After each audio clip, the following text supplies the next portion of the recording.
Hello everyone and welcome back to another Train Sim World 4 news video. It feels weird saying Train Sim World 4 news video. But this is the roadmap, part 1 and part 2. So it's going to be quite a long video, but it's going to be good. So, what a day yesterday was. Train Sim World 4 with a whole slew of new content improvements and features hits on Tuesday, September the 26th, 2023. Well, for those who want to get it in as soon as possible, you can join our early access starting from Thursday, September the 21st, with a pre-order of the deluxe or special edition. So that's quite a lengthy amount of early access there if you do get the deluxe edition. Or special edition. So if you'd like a potted summary of everything that was announced, here is a quick but still pretty long list. So you had the Vorarlberg, Antelope Valley Line, East Coast Main Line, Flying Scotsman, Railpool BR193 Vectron, Scenario Planner 2.0, Livery Designer 2.0, Photo Mode, Creators Club improvements, new scoring system, ease of access improvements, improved overhead line rendering, new rain on windscreen effects, haptics for controllers, photometric fog, free roam mode, the PC editor, which obviously will be as the PC only. Well, prepare yourself for the longest roadmap ever written. Currently it's at 15,000 plus words. With so much in it, we had to split it into two parts. Today's and tomorrow's roadmap will cover all of the above in a little more detail, checking in with the teams who have made them to drill into what makes them special.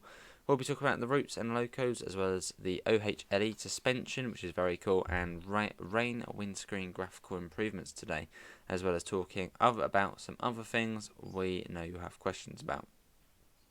So there's the roadmap, which you can see on the screen at the moment. As you can see, launch in 1 to 3 months. There's German route and another UK, another Swiss route there as well.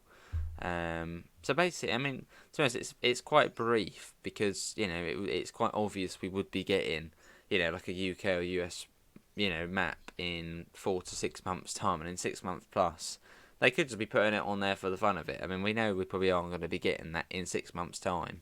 So oh yeah, Loco Pack new partner. I hadn't seen that one before. That would be cool to find out. Oh, another Loco Pack new partner as well.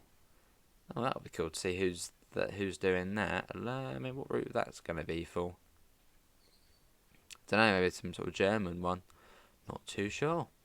So you got the Railfan TV schedule there. So basically everything they're going to be going through. Well, you can see it all on there. I mean, have a pause if you want, but that's all of the Railfan TV timings, which you'll find on the Train Sim World YouTube channel. So, Train Sim World 4, I mean, just look at the kit. I mean, the key art is really quite nice for Train Sim World 4. I'd say probably actually better than Train Sim World 3. I mean, it looks really sort of colourful and just nice. Yeah, it's very nice. We have a quick little scroll through. Just appreciate, I mean, how good that art does look. And even the sort of maps as well, which look really, really just nice. I mean, it'll be cool to sort of print something like this off and stick it on the wall or something. Yeah, it's very nice. So, Train Sim World arrives in Austria, and here to talk about the Vorarlberg and why we're excited to bring in a new country is Lukas Krmazik, our senior technical producer. So those unfamiliar with the route, why should players be excited? Why should we be excited? It's a new country. We're going into Austria, and that means stunning vistas, new trains, and new operators. It's also a border crossing route, so one end is in Germany and the other is in Austria. So you'll see infrastructure and other scenery change as you cross the border. Oh, and the train which is being added, I believe, is the Talent 1. So we've got the Talent 2, Rapid Transit, Köln-Aachen. What other route is the Talent 2 on? There's another route it's on as well. Riga Dresden, and also Dresden Chemnitz as well. So what challenges come with creating content for a new country? New countries are much more of a challenge because it's important to capture what makes them unique. This can be the obvious things like different trains and signals to less obvious things like the type of track, clips and sleepers used, the types of foliage, whatever, and architectural buildings. Operating practices might be different to what's come before, and it's important not to let yourself get fooled into thinking similar things are similar. Everything must be checked and understood. The team spent a lot of time trying to understand the railways of a country just as well as our rail fans would. what's important to them, and what really makes the railway and the landscape represent that country. And the screenshots look fantastic. I mean, look at the foliage on the side there. I mean, most of the time on TSW routes, you know, all of sort of this where the cursor is all sort of flat and just there's not a lot going on. So I like the way there's actually a bit of bush there, and the mountains as well. The mountains look fantastic, and also that fog sort of haze in the background as well. I like that as well. So what would a normal run look like on the route from end to end? So starting at Lindau, you're in Germany on a beautiful little island. As you progress off the island, you'll turn sharply and shortly make the crossing over to Austria, which is extremely understated as in reality. There's simply a bridge, and you'll see German overhead continuing poles one side and Austrian on the other. Continuing the journey, you will reach Riedenberg, where the track forks, and at this point you can head towards Switzerland along the branch line, but only as far as Lustenau, where the S-Bahn ends, and not actually not into Switzerland. Well, that's cool. Look at the PIS boards as well, or CIS boards. I mean, it says OBB on it, so I wonder if we'd also see like DB on ones. I like that. I wonder if they've been updated a little bit more. That's cool to see. So continuing on the main line is the track is now on a gradient, and you're running alongside some breathtaking mountainscapes on one side until Feldkirch, when the journey takes a hard turn up into the mountains for the ascent to Bludenz. Driving the Talent one is straightforward, but you have to keep an eye out with around 30 stations along that route, and that is quite a bit. And what's been the most challenging part of developing the route? We felt one of the most important things to get right on this route was the landscape, with the stunning mountains around you. Going to an area like Austria and not doing justice to the views would be a waste. So we've been using LiDAR data for the landscapes of routes now for a year or so, but a lot of the detail in that super high definition terrain just gets lost to the distance, and you can't really see it as well as you would hope.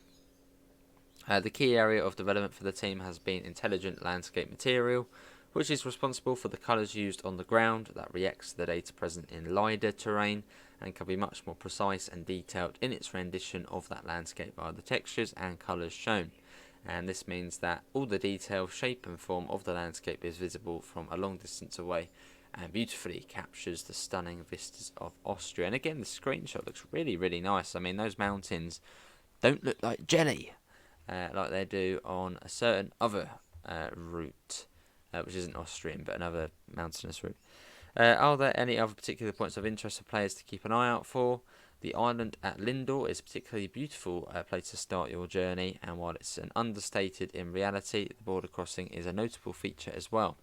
Beyond that, take in the mountains and several areas where the railway is really close to some awesome high detail terrain courtesy of LiDAR and new landscape material, and the route is beautiful to look at. I mean, look at that. I mean, that's lovely. And what is that? Is that a 628?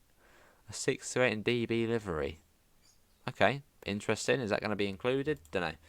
Another key feature of the route is that we've implemented neutral sections in overhead wiring, where your train will momentarily lose power and then get it back again on the other side. So learn to navigate these. It's easy, particularly on modern trains, but something interesting to observe as you drive along the line.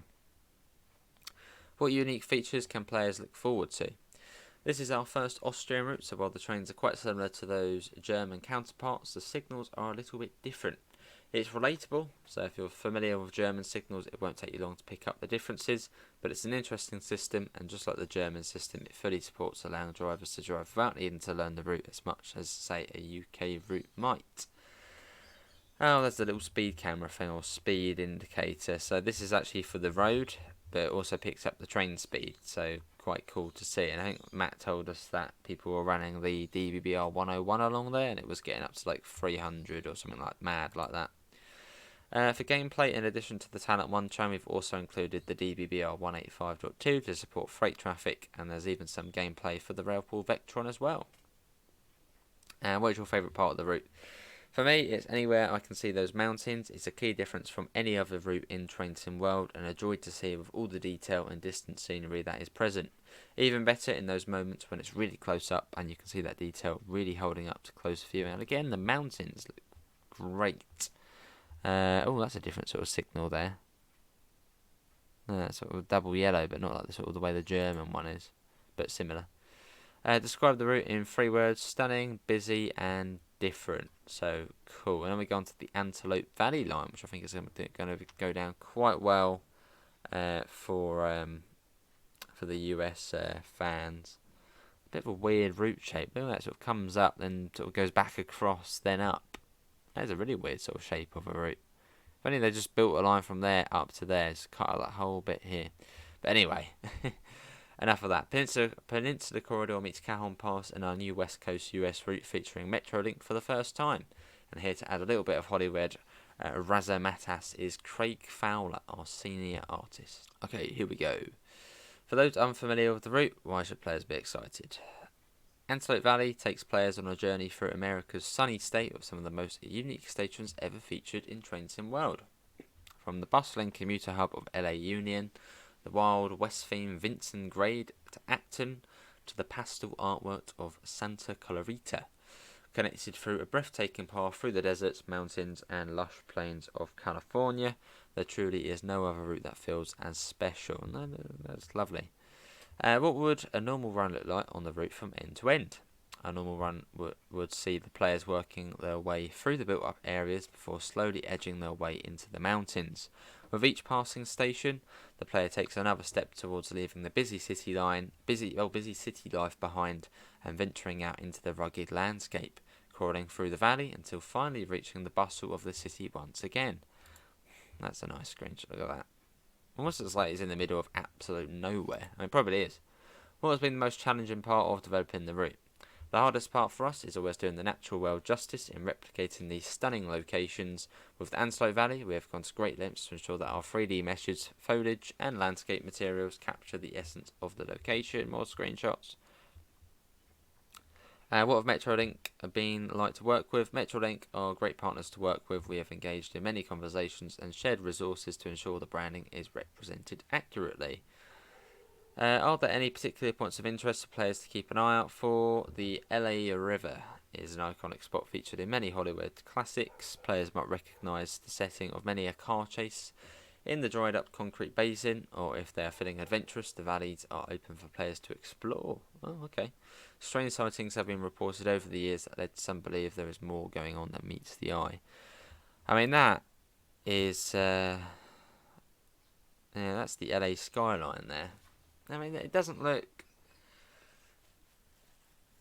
yeah, I mean, looks okay. I mean, it is a work in progress. Yeah, I don't know. I mean, Peninsula Corridor there, San Francisco skyline's pretty decent, but I don't know. I'm just trying to think of words. I mean, it doesn't look the best, the skyline there for LA. But then again, it is a work in progress. I mean, it probably isn't done yet because there's sort of gaps here, isn't there? So there's probably not done yet with the light on it and stuff. What unique features can players look forward to? Among the unique stations, breathtaking views. Antelope Valley features brand new foliage and landscape materials that make it feel like no other route in Trenton World. Ooh, that does look quite nice. That's really nice. What is your favourite part of the route? It's hard to pick a specific location because the whole route really is superb. However, rolling into Vincent Grade Acton as the sun is setting is hard one to beat. And I think there's a LA Union there.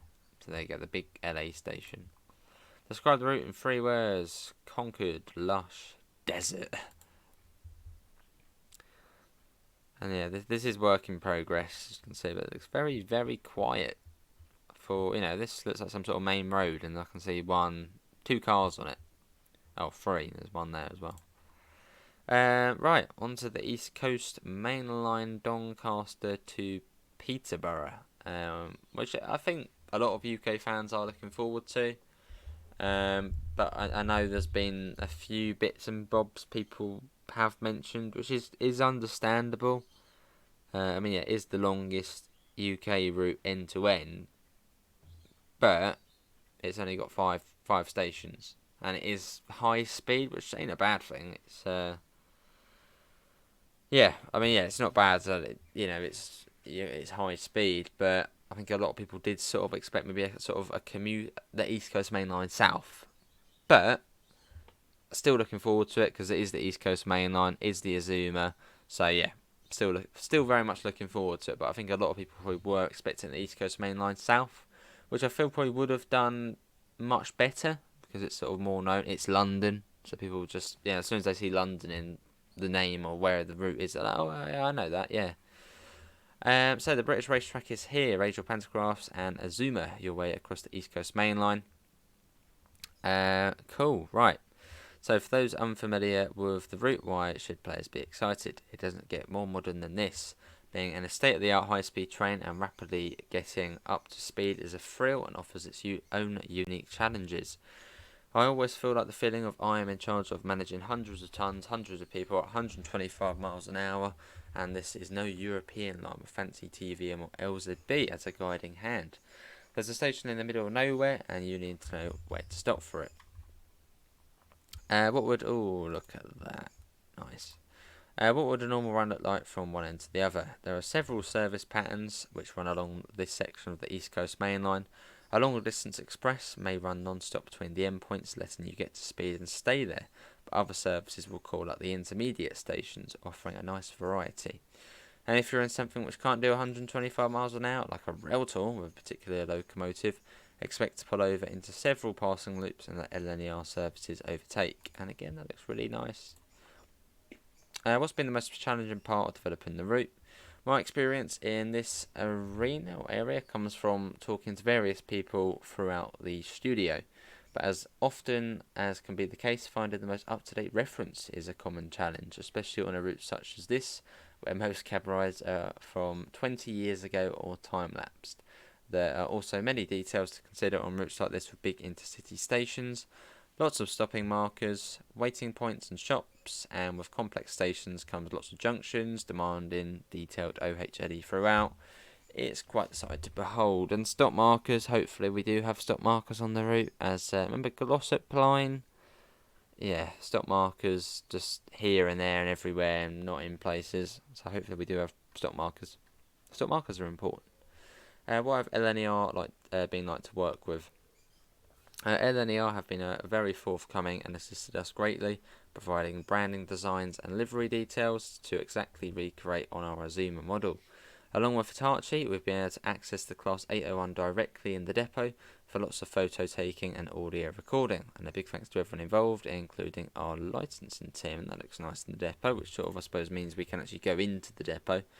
No idea where that is. It wouldn't be Peterborough, so probably maybe Doncaster. Maybe they've got a depot up there, I'm not really too sure. Are there any particular points of interest for players to keep an eye out for? I would say so. So be on the ball because most things will race by pretty quickly. Lots of detail had been crammed into the route. We have open shops on stations, authentic OHLE gantries, the famed Mallard sign on Stoke Bank, as well as, of course, bigger areas such as Doncaster Works. Oh, there we go. The Hitachi depot, lots of bridges and some quite interesting level crossings. There's the Mallard sign there. So I assume that's probably where it broke the speed record. What unique features can players look forward to? If you want to talk unique, then I must mention Newark Flat Crossing, being the last remaining of its kind on the national network. Flat crossings are where rails cross over each other without being a junction. It's like a level crossing, but both bits are for trains. And just north of Newark, Northgate Station, the East Coast Main Line crosses with the line between Nottingham and Lincoln. So for the Midland Main Line owners in between LNER racing north and south, you can spot 158s heading east and west. And another unique feature is attributed to the East Coast Main Line's history of speed. Back in the British Rail days, across Stoke Bank between Peterborough and Grantham, the line was upgraded with a 5-aspect signalling system, adding flashing green before green itself. The intent was to permit high-speed running, giving the driver enough time to safely stop for a red up ahead. Ultimately, the test never went anywhere, but the signals remain to this day and can unofficially support running at 140 miles per hour. That's cool. And there's the flat crossing. You can see sort of the track going across there. It's quite cool. What was your favourite part of the route? For me, it is the Peterborough station. It's something of a spotting haven. Not only do you have stopping LNER traffic and freight trundling by, but Azumas will also fly through on the downfast and through platform 3 as per reality, as several LNER services run non-stop between London and York. Let's also not forget the appearance of Thameslink terminating throughout the day, and EMT traffic. Who knows, you might see a rail tour, but Thameslink. -0. It's a 9J service. Most of them are dash. I mean, the 99% of the time they are a -1. Describe the route in 3 words: speed, stylish, and cool. That's another cool shot there of the rain on the windscreen and the coupler nose open. Right, we've got Flying Scotsman, which was unexpected, but is going to be cool. And I believe they have been working on this for about 2 years, just on and off, not constant. So cool. Celebrating 100 years of being, well, a legend of the railways, the Flying Scotsman comes to Train Sim World as part of Train Sim World 4's Deluxe Edition. Getting us a little hot under the collar is our community manager Jamie and senior audio designer Adam. Have we managed to source authentic audio? Yes, we hired out the Flying Scotsman for 2 days on the East Lancs Railway to get photos and audio recordings. Good, because on Train Sim Classic, How excited are we to bring Scotsman to Train Sim World in its centenary year? Jamie, very excited to bring one of the most famous locomotives in the world into Train Sim World, and during its century is just great, something I've always wanted to see in the game as an LNER fan myself. Is the locomotive in its original or preserved state, and what does that mean for the player? The loco is in its preserved condition as it's currently from the 2016 and 2022 overhauls. BR Brunswick Green in A3 condition with a corridor tender, smoke deflectors and modern safety systems. This means you can run the loco on all of the UK modern routes of rail tours in free roam or scenario planner, but can also run it on the West Somerset Railway and also BR Blue or BR era routes for the livery it is in. What is it like to drive? It is brilliant to drive, really get the sense of speed and power of the engine and gives you the chance to drive the world famous machine. What has been the most challenging part of the locomotive to build? Scotsman is the biggest steam locomotive so far we have brought into the game, and I think one of the most challenging areas is getting the finer details and style right, as Scotsman has had so many variations over the years in liveries, boilers and tenders. Look at that. Ooh, that's good. Oh, wait, why not got your headlights on? Why is there no driver in it? Work in progress. Are there any particularly exciting scenarios? Yes, there is. Have you ever wanted to go and try the Flying Scotsman's record-breaking run? Well, now you can, and we challenge you to get over 100 miles an hour, just as she did back in 1934.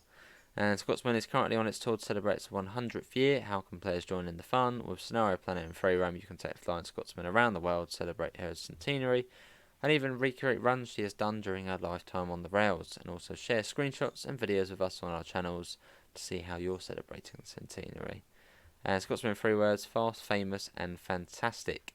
And then on the Railpool BR193 Vectron. In the worst kept secret in Train Sim World history, the computer on wheels is coming to Deluxe Edition too. We know you're excited, and so is Lucas again with a little more information about an iconic German locomotive.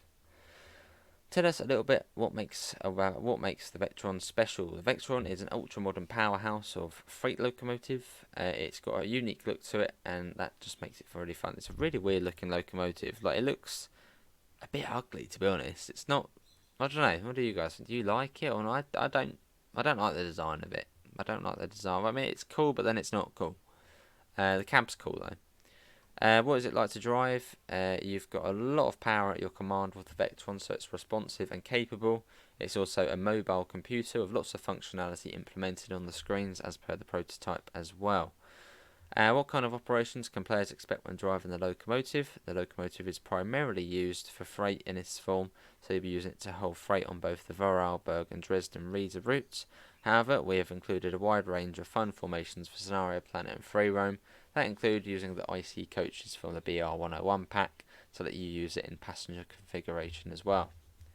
What has been... oh, look at the sun on that. Look at that, that's really cool. What has been the most challenging part of the locomotive to build? There are extensive computer screens implemented on this, along with very detailed representation of the physics of the train.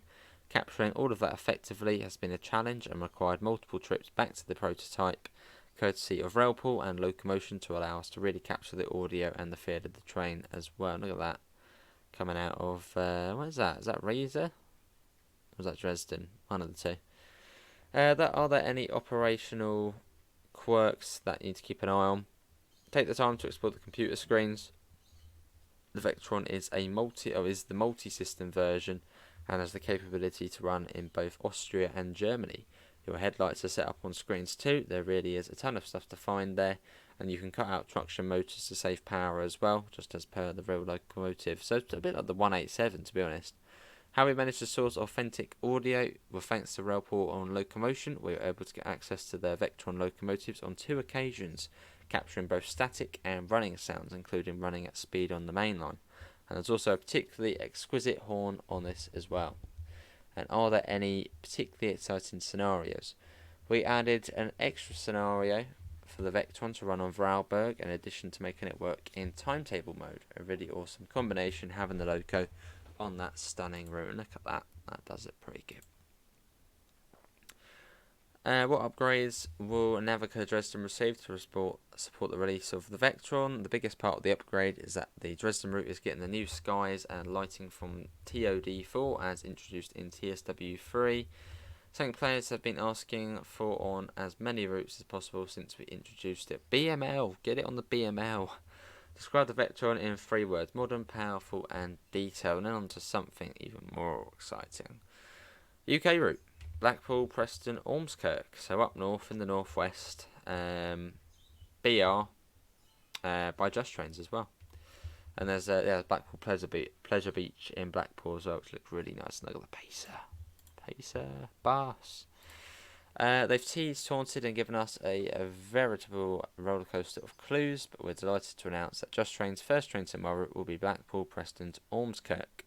The team at Just Trains are excited to announce that the route we've been working on for the last 18 months is Blackpool to Preston and Ormskirk. This covers 47 miles, spanning from Ormskirk in the south to Blackpool and Burnley in the north, with Preston as the bustling centre for the detailed and immersive 1980s route. The route has a total of 19 stations with 16 in service and 3 disused. And here are some of the new details on the route from the team at Just Trains. There's a 40 on there. I'm really hoping this route is quite well. It's not going to be similar, but it's sort of the Niedertal barn of the UK route. So just really well done. Everything just looks on point. So almost like a perfect UK route for detail. There you got a few little. Oh, there's a 31 in there.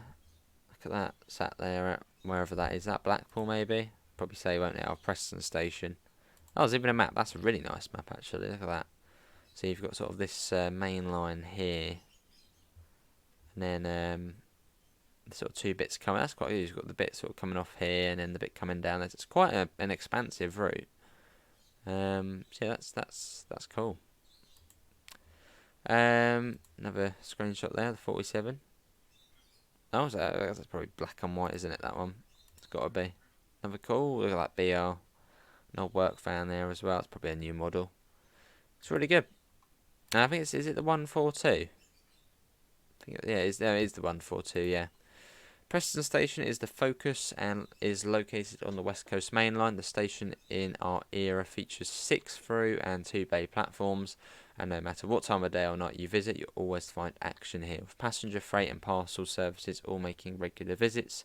Departing Preston heading north, our route leaves the West Coast Main Line at Field Junction and turns west for the seaside. Have your buckets and spades at the ready. Following a swift run through the little used station of Salwick, you will soon find yourself at Kirkham and Wesham, or Wesham, however you say it, an interesting island platform, quickly followed by the Civil Engineers Yard and Kirkham Tip, both locations providing interesting services on the route. At Kirkham North Junction, the line splits. Our route features both the winding single-track line to Blackpool South, as well as the much busier main line to Blackpool North, and we'll share more details on the unique personas of both of these lines in due course.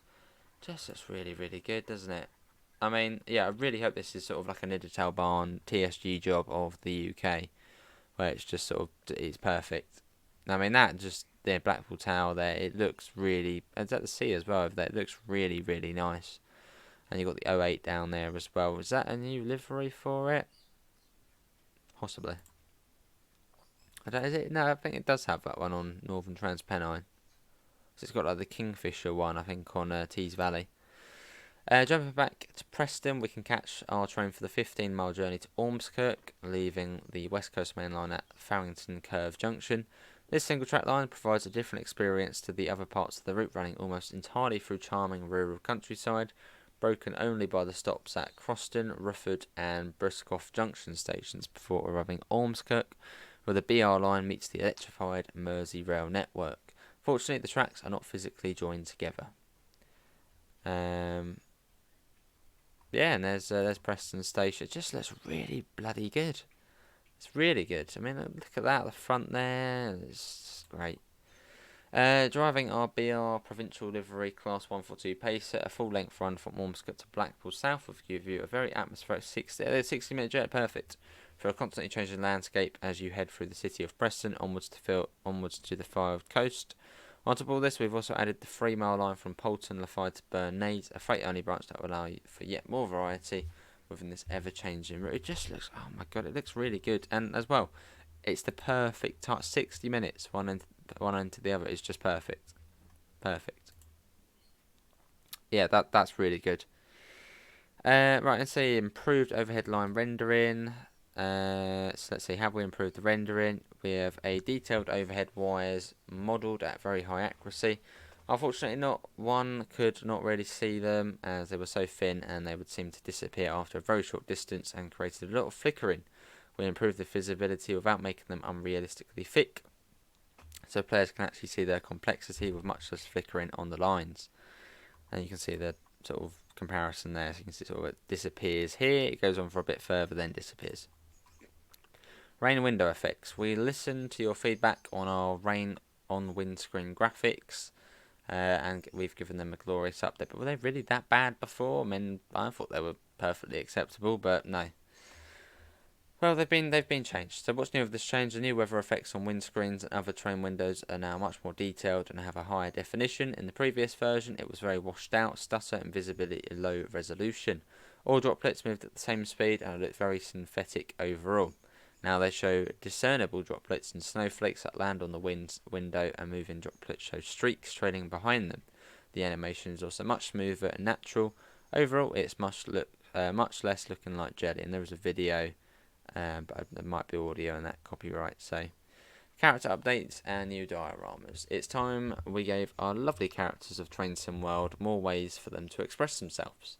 So we built new dioramas for them to appear in and across the world, such as queues for a lunchtime snack and sitting around enjoying a coffee in groups. These events should respect normal times too, so don't find them being social in the late hours of the evening. Which was something which was meant to happen for Train Sim World 2 Rush Hour, but never happened. So very disappointing. It was actually supposed to happen from the Brighton main line with suitcases at Gatwick and luggage, but just never happened. So good that finally it's happening. New handheld items such as luggage, briefcases, coffee cups and phones, all to help build the immersion of the world in different ways. What? New Konark timetable? What? What? Here's something we've been keeping in our back pockets. We've been upgrading the Konark timetable as well as a New York Trenton with all the detail. Here's Joe. A new timetable has been created from scratch for the Konark route. I've wanted to make a timetable for this route since London to Brighton. An opportunity came up with a new journeys pack, but that what I had planned was much bigger than that. Okay, right. A few service patterns created for the new journeys pack have been taken across, which are S6, S11, S12, RE8 and RB27. These have been extended into the next morning based on the longer timetable tech first used on KWG, Castle Versberg. I think that's Castle Versberg. Everything else is brand new, S19, RE1, RE9 to name a few. There's also a bunch of new freight services based on rail life timings, destinations, like what you might be used to on Bremen Oldenburg, as well as a lot of new AI for Cologne, Harem, Durham and Aachen, which make the route seem very busy, especially in Cologne. This will be post-release. Wow, new Cologne. Wow, Joe. Wow, that's like the third. That is the third timetable for Cologne Aachen. Updates on previous roadmap items. So, Northeast Corridor New York Trenton, additional timetable, an update on the long-awaited New York Trenton timetable improvements, which we are very happy to confirm this will be available on launch for all Train Sim World 4 players. Again, okay, there we go. We will be aiming to bring this to Train Sim World 3 at a later date. Good, because, yeah, just if it wasn't going to Train Sim World 3, would be quite, not peed off, but yeah. But anyway, moving on. Having now completed all Amtrak, NJT, and Long Island traffic, I moved on to freight services. Unfortunately, most of these will not be playable due to the safety systems. You would not have much of an idea of what is happening ahead of you, so these will remain as AI to be seen through the day. However, R1 we can make playable. ME2 specifically is shunting duties at Jersey Avenue. This service operates entirely in unsignalled yard areas, which allow it to be playable, and it's quite a fun one. The next task was to add static traffic to various yards along the line, including Croxton Yard, which is quite a noticeable difference when we're driving over the bridge at Secaucus. There are also a few lines that cross the NEC which will have traffic, such as Croxton and the Lehigh line, which crosses the NEC between Newark and Newark Airport.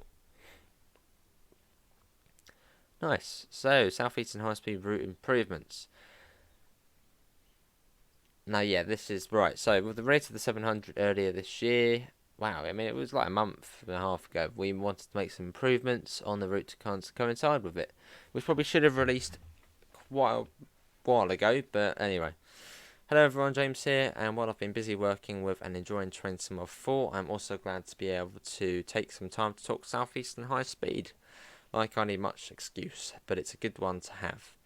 If you cast your minds back to June and July roadmaps before the 700 released, we announced that we were working with one of our testers and trainee editor users, Daisy, to add the Thameslink specific stop markers onto the route. However, as I've hinted here and there, that's not all. As a mini passion project between myself and Daisy, we devised a list of other achievable scenery improvements which we wanted to see, and now we can reveal that alongside new markers, you can expect to find the following bonus updates to Southeastern Highspeed and Train Sim 4. I'm going to say it now. Train Sim 3, why is this not going to Train Sim 3? If it doesn't, why is it not going to Train Sim 3? Yeah. Here are the changes. Added Thameslink stopping mark boards to stations between Rainham and Dartford.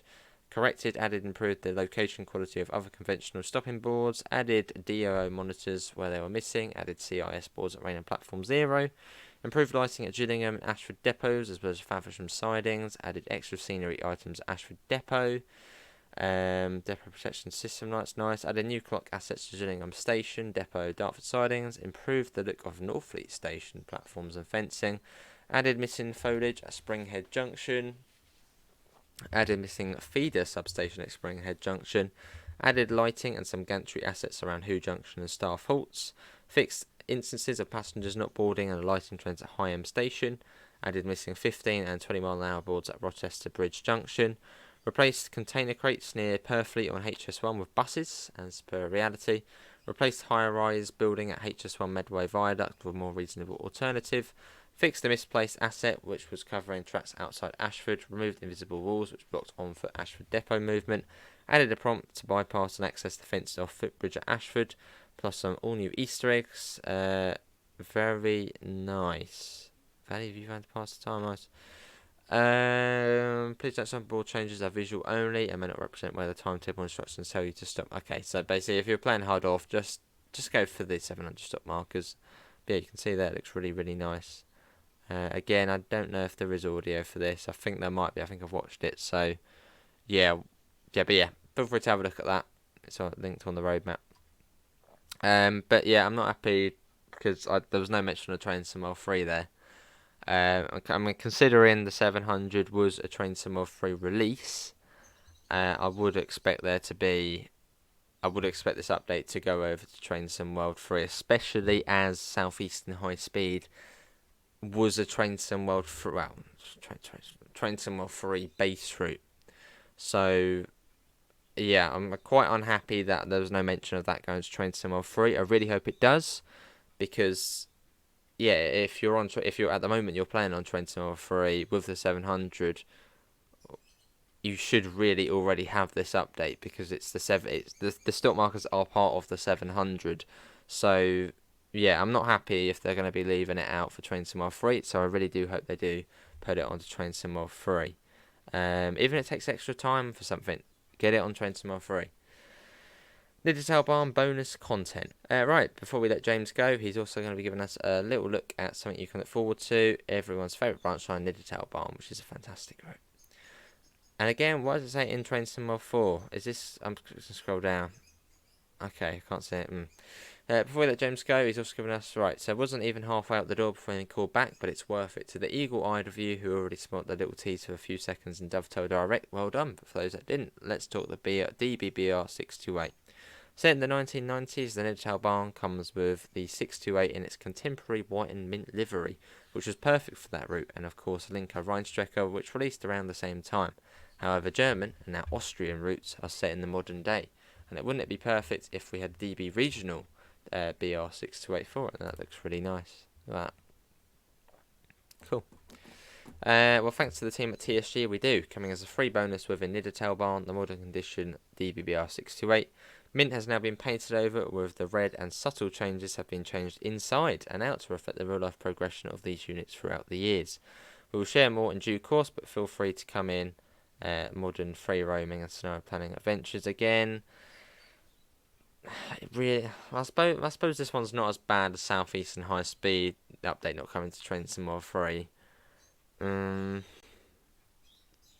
Okay, yeah. I mean, I was gonna say this one probably should be Trenton World 3 as well, but then considering this is gonna be for the Trenton World 4 routes, the Vorarlberg, I think it said, yeah, for Austria. Yeah, okay. Yeah, but still, this one here, the 700 Southeastern improvements, that needs to be trained somewhere for it. It has to be. Yeah, there we go. Mega updates, Southeastern High Speed, Northeast Corridor, Navigator Resident route improvements, free bonus livery, 187 audio improvements, and Edinburgh Glasgow improvements as well. Nice. Anything? Suspension improvements.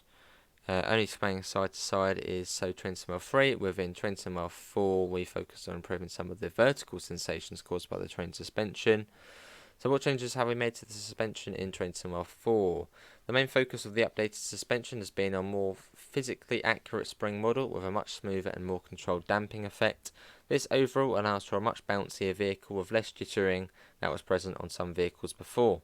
There's also been a lot of work into allowing for a large amount of flexibility in the spring, requiring work into balancing the vehicle correctly, regardless of the spring strength or the axle and bogie positions. To take advantage of these improvements, slight dips in the track at rail gaps and junctions have been added. These will give the player a slight jolt when travelling over, similar to the real-life effect. The improved springs allow for these to be implemented without throwing the vehicle off the track, and there have also been some minor changes to the unevenness of track for the variations at different scales. Why is this important for the player? When playing train to mode, it is important that the player feels like they're in the real-life train or watching run from the platform. The improved suspension steps the simulation in this direction, allowing for better immersion, and it also brings more life into the vehicles, with the vehicle body, bogie and axles having a more dynamic behaviour and feeling a bit bouncier than before. And there will also be lots of effects that players will be able to move and observe real-life counterparts, including body roll, vertical bouncing, nose dips, rises, body movement during the adding and removing. That is fantastic.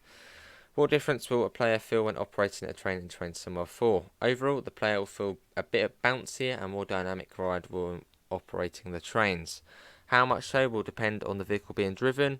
Many have bogies attached to reduce the effect of variations in the track on the driver and passengers, and this will be the same in Train Sim World. However, other vehicles have directly connected axles that will result in a much bumpier road, both in real life and Train Sim World. What's been the most challenging part of delivering the feature? TSW has a very wide range of locos that have a large array of variations, all of which need to be accounted for when developing and tweaking the suspension. This is then amplified by the very delicate nature of physics engines in games and the need for a solution that works for every vehicle, all of which are very complex with numerous moving parts that need to be working in tandem with each other. Tuning these vehicles can also be very challenging. It is not enough to simply take the parameters that from these real-life vehicle, as experiencing the bump and variations through physical touch is very different to watching it through a screen. So very careful consideration to the precise tuning of the vehicles is needed to make it feel as if the player was actually there.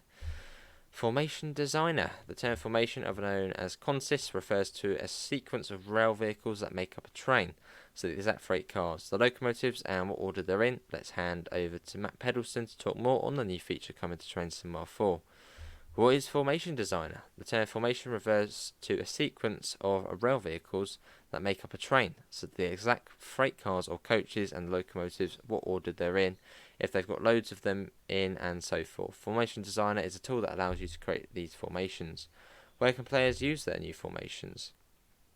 Formation Designer will let you make formations that you can use in both Scenario Planet and Free Roam modes, so you can mix and match stock from all your library of trains and then use it to create even more varied and interesting content. Are there limits to what the players can make? Because Trenton World creates a world of realistic physics and trains behaviour, your formations will largely be held to the same constraints.